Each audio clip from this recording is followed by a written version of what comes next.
It's demotivating when you see people like YK who didn't play for 3 months and started D-Rust, now he can FC A-star consistently, man.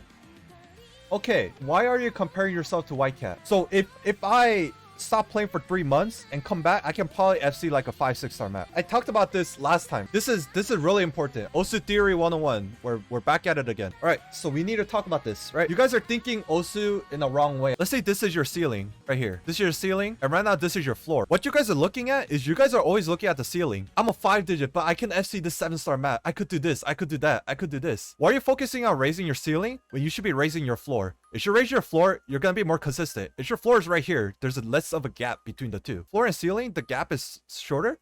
You'll see a lot more consistent results. Therefore, like, you'll come to notice, oh, I'm SCing more 7-star maps now. I'm SCing this, I'm SCing that. But like, if you're only focusing on your highest potential without looking at your floor, by floor, I mean, what can you do without putting a lot of effort? So like, for example, if you're a 5-digit and you just play like a 4-star map and you can FC without effort, that's your floor. And your ceiling is like a 7-star map. Oh, if I play this like 5,000 times, I can maybe FC it. You know what I'm talking about? This is really important because everybody always looks at the ceiling and never the floor. If you only focus on the ceiling and you try and FC the 7-star map, you're gonna constantly try and play this map, only for you to realize that you're really close, but you can't reach it. And that's gonna make you feel really frustrated. But why not raise this 4-star into a 5-star? So you can effortlessly FC 5-star maps now instead of 4-star. Therefore, your floor is raised. And then you raise it even more. And right here is a 6-star. So if you can effortlessly FC 6 stars, getting to 7 stars, it won't be that big of an issue. And then you can even get closer, right? 6.2, 6.5, right? Etc. And then once you feel satisfied, let's say you reach 6 stars, there's only a gap of 1 star between 6 and 7. I can sometimes FC 7 stars, but like consistently FC 6 stars, right? So like, hey, I improved a lot. You get this feeling of positivity. And from now on here, that's when you raise your ceiling. That's when you raise this ceiling. Your floor becomes 6-star, but now your ceiling becomes like a 7.5 or your 8. That's when you start trying out harder and harder maps. You guys get what I'm trying to say? You shouldn't be demoted by that because Rust doesn't hit that hard where he would drop a lot of skill. Yeah, Rust is sometimes overrated. If somebody looks super rusty, give them a couple hours, maybe at most couple days, and they'll be back to where they were. Or at least 90% of it. It's funny, I can play past like 7-star stream maps with like 160 BPM, but I feel like 6-star jump maps. See, now you're comparing different things. You're comparing stream map to a jump map. A lot of people have this idea of 6-star being like the golden standard of mediocrity.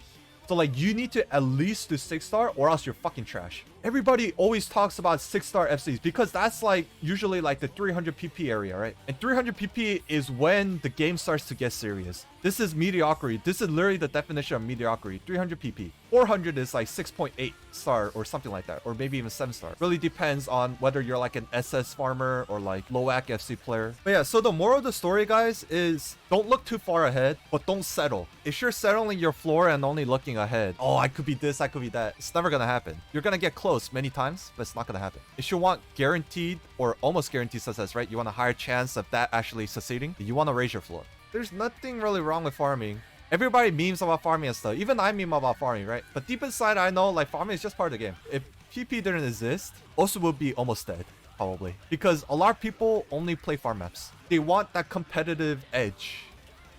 Exclusively farming can make you pretty inconsistent IMO. Right. And there are positives and negatives to it, right?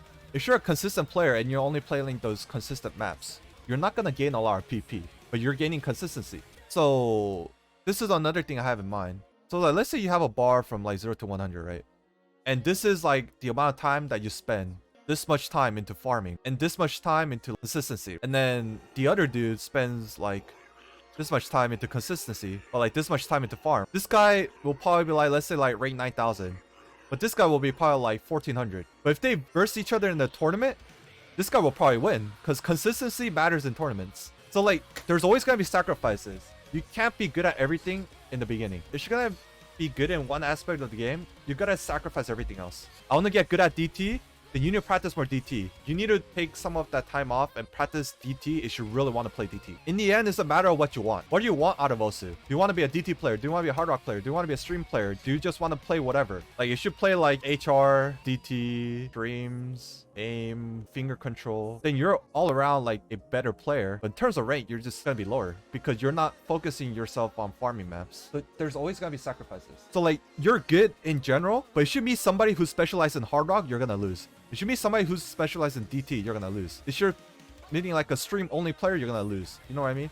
But like if you go against like a DT player mainly, but you choose anything other than DT, you're gonna win. Like, there's always gonna be sacrifices, man. Don't try and keep everything right. That's Osu Theory 101. Everybody thanks for coming. Let's finish the rest of these profile reviews. The Claw Slicks.